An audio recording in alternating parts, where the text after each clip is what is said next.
Hi friends, this is your Vision Open and you guys are watching your favorite channel Hathway BTV Yuva क्योंकि ये ज़माना है we the youngsters का। जैसे कि टैलेंट की कोई कमी नहीं है ना हमारे शहर इंदौर में और ना ही हमारे मध्य प्रदेश में। कहीं ना कहीं इतने सारे टैलेंट हैं, कई सिंगर्स हैं, कई डांसर्स हैं, कई एक्टर्स हैं, कई मॉडल्स हैं और बहुत सारे मिमिक्री आर्टिस्ट भी हैं।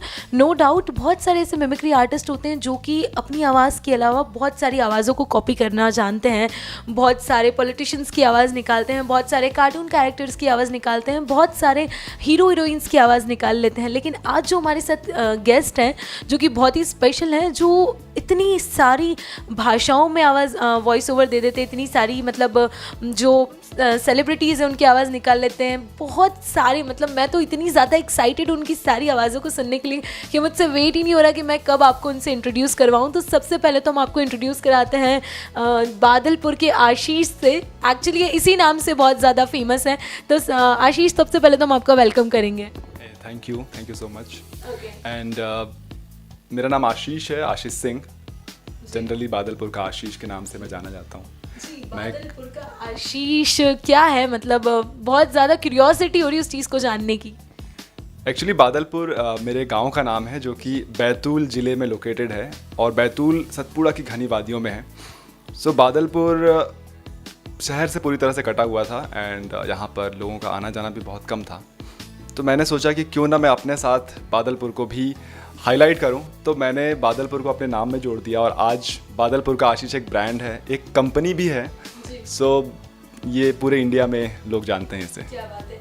आशीष, कैसे स्टार्ट हुआ ये सफ़र? मतलब बहुत इंपॉर्टेंट होता है जानना। आज आपने इतनी सारी फिल्मों में भी मतलब बहुत सारे वॉइस ओवर्स भी दिए हैं और केसरी में इन्होंने 9 कैरेक्टर्स की अलग अलग वॉइस दी है।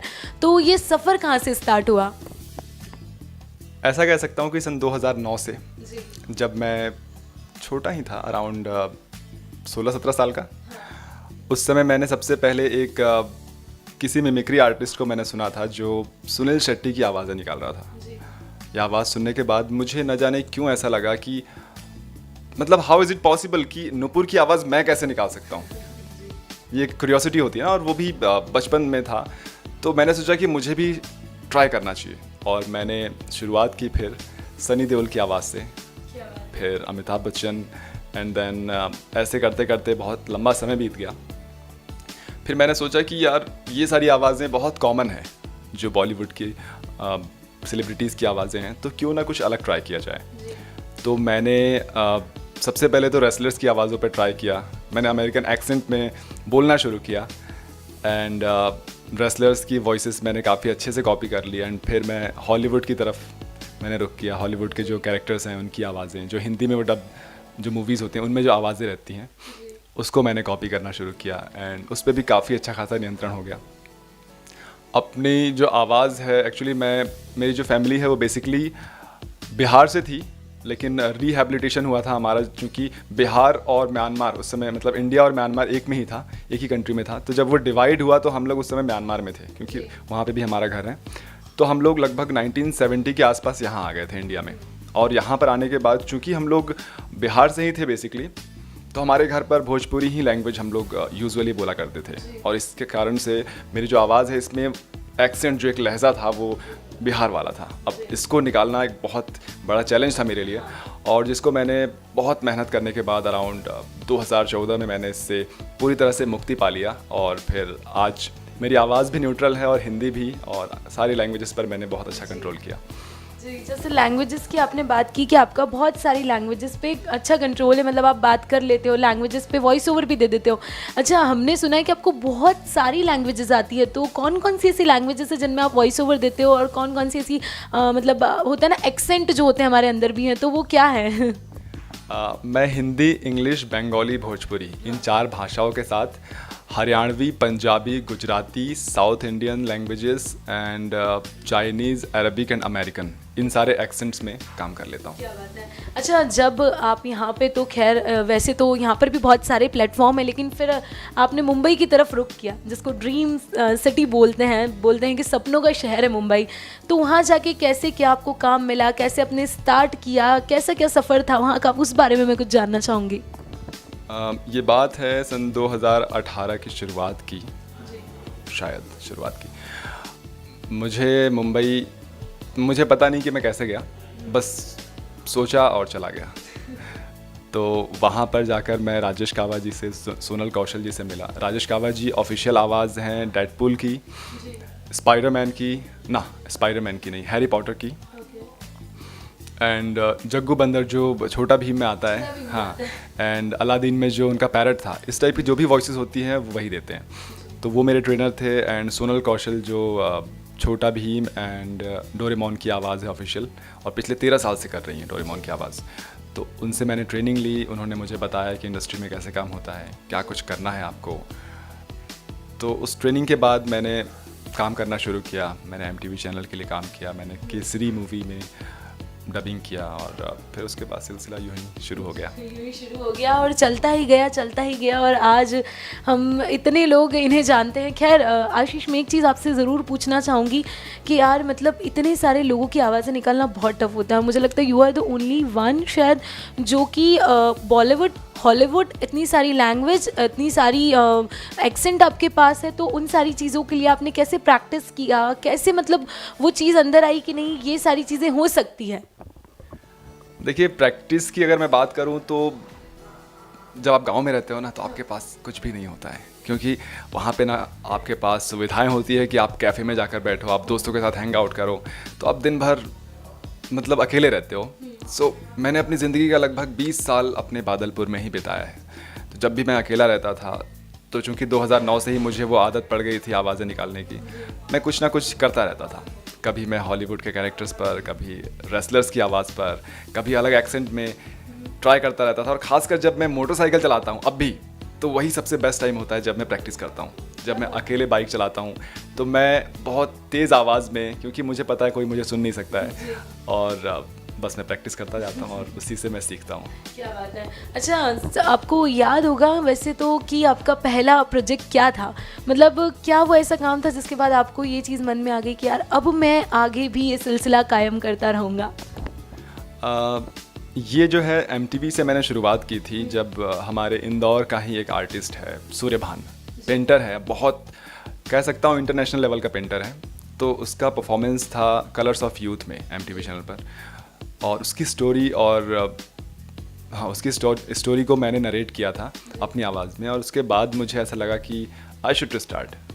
तो प्रोफेशनली मैंने उस समय शुरुआत की, और मैं वॉइसिंग में तो 2009 से ही कोशिश कर रहा हूँ। क्या बात है। अच्छा आशीष, मुझे एक चीज़ बताओ कि आपको क्या लगता है कि ऐसे क्या अचीवमेंट्स है आपके जो सबसे ज़्यादा मतलब रहे हो, और मतलब आपकी लाइफ में एक अचीवमेंट कोई ऐसा होगा जो आपको मोस्ट फेवरेट होगा कि ये अचीवमेंट, ये मैंने अचीव कर लिया, बहुत कुछ बड़ी चीज़ अचीव कर ली है? मैं कहूँगा कि मैंने बहुत बड़ा कुछ अचीव नहीं किया है, क्योंकि मैं सेटिस्फाइड नहीं हूँ, और मैं लाइफ टाइम कभी सेटिस्फाइड नहीं रहूँगा। क्योंकि अगर मैंने ऐसा सोच लिया कि मैंने कुछ बड़ा अचीव कर लिया है, तो फिर मैं कभी कुछ उससे और बड़ा अचीव नहीं कर पाऊँगा। सो अचीवमेंट्स तो हैं, बहुत सारे हैं, but I am still a long to go. बहुत कुछ अभी पाना है, हासिल करना है।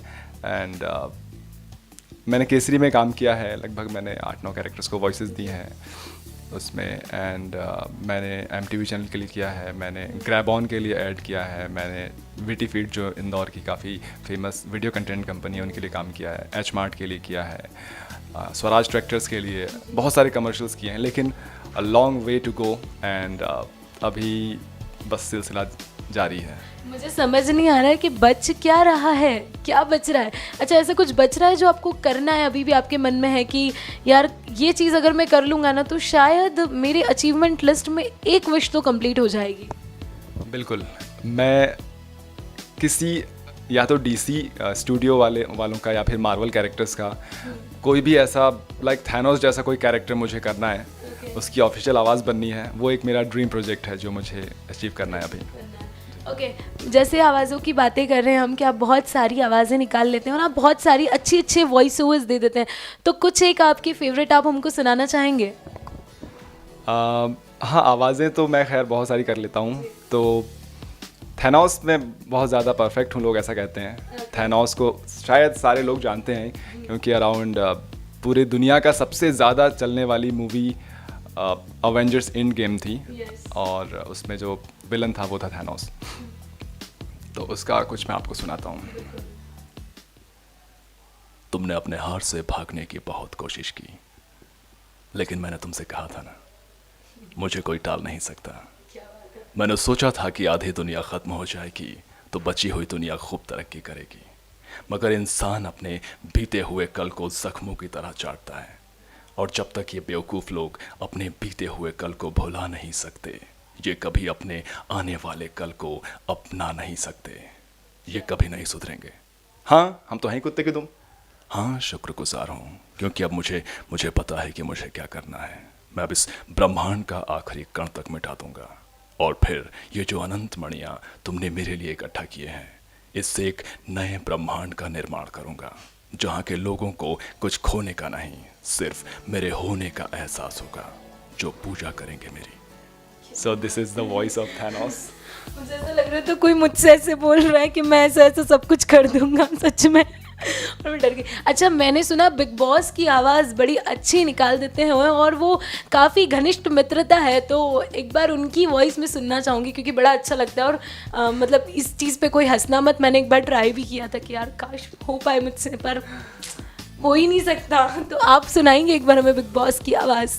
अच्छा, मुझसे अगर कुछ कहना चाहो तो कि बिग बॉस चाहते हैं नुपुर ऐसा करो, तो वैसे क्या बोलना चाहोगे आप? ओके, पहले मैं डायलॉग सोच लेता हूँ कि नुपुर को मुझे बोलना क्या है। जी, Okay. आप सोच लीजिए। बिग बॉस चाहते हैं कि नुपुर मुझे फेसबुक, इंस्टाग्राम, यूट्यूब और गूगल पर फॉलो करे। बिग बॉस, समय है 9:28। So this is Oh the- my God, ये सच में चाहते हैं बिग बॉस कि मैं ऐसा करूं? अच्छा, मुझे कोई कार्टून कैरेक्टर सुना दो यार, बहुत दिन से ऐसे सुना नहीं, देखा नहीं कार्टून, तो बड़ा मिस कर रही हूँ बचपन के दिनों को। देखिए, जो एनिमेशन में एक कॉमिकल स्टाइल होता है, जैसे आपने लॉयन किंग देखा होगा। हाँ। उसमें एक जो स्कार रहते हैं सिम्बा के चाचा, वो स्टाइल जो है ना, आप काफ़ी सारे मूवीज़ में देख पाएंगे। उनका जो कॉमिकल स्टाइल होता है वो कुछ ऐसा होता है। नुपुर, मुझे पता है कि तुम एक अच्छी लड़की हो, लेकिन अगर तुमने मुझे इंस्टा, यूट्यूब, फेसबुक और गूगल पर फॉलो नहीं किया तो मैं तुमसे बहुत नाराज हो जाऊंगा, तुम्हें पता है ना? हाँ, मैंने नोटिस किया कि जब जो वॉइस आप निकाल रहे हो तो वो जेस्चर अपने आप क्रिएट हो रहा है, तो कितना इम्पोर्टेंट होता है कि जब आप किसी की आवाज़ निकालो, किसी का वॉइस ओवर दो, तो वो जेस्चर आप अपने आप में ऑब्जर्व कर लो। ये बहुत ज़्यादा इंपॉर्टेंट है। मतलब इवन मैं तो हैंड वेव्स नहीं कर रहा हूँ, because microphone is right here, मेरे सामने है। अदरवाइज जो हैंड के वेव्स होते हैं उससे भी बहुत ज़्यादा फ़र्क पड़ता है, आप उस कैरेक्टर को अपने अंदर ला पाते हो।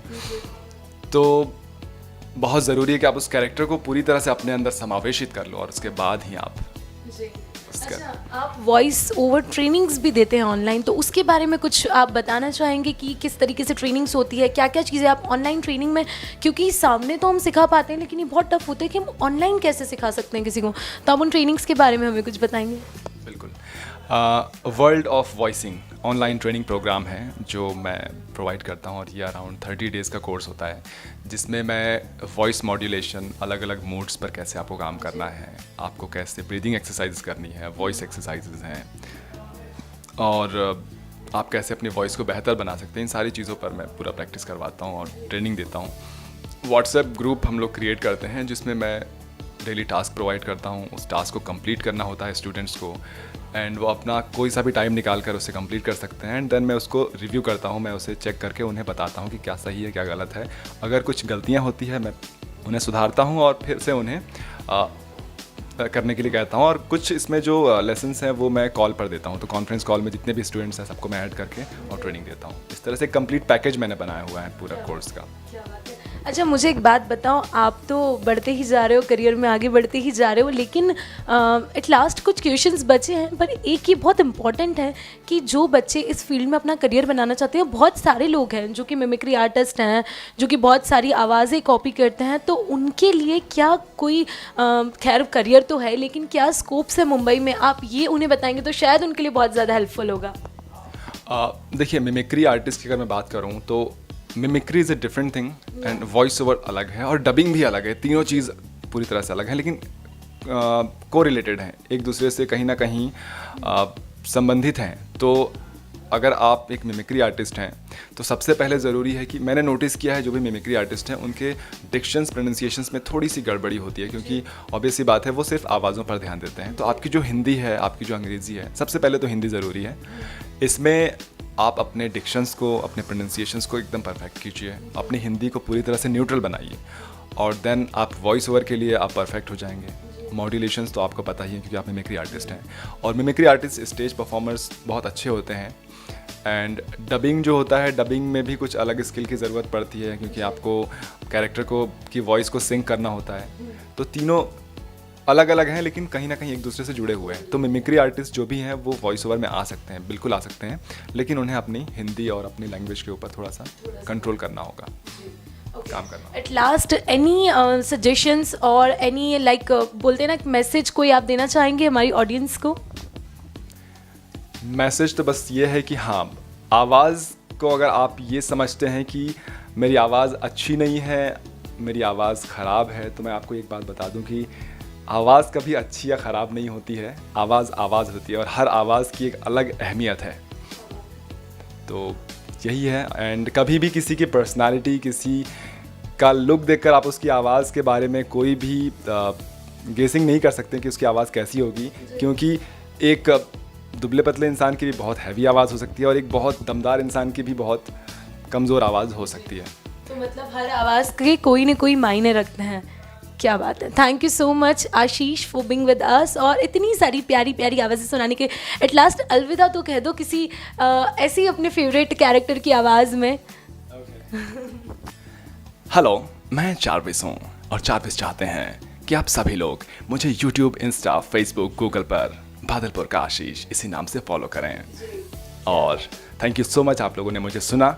एंड मिलते हैं, बिल्कुल मिलते हैं। Okay, so thank you so much Ashish for being with us और बहुत अच्छा लगा आपके साथ बात कर और इतनी सारी आवाज़ें अलग अलग सुनकर। Thank you so much.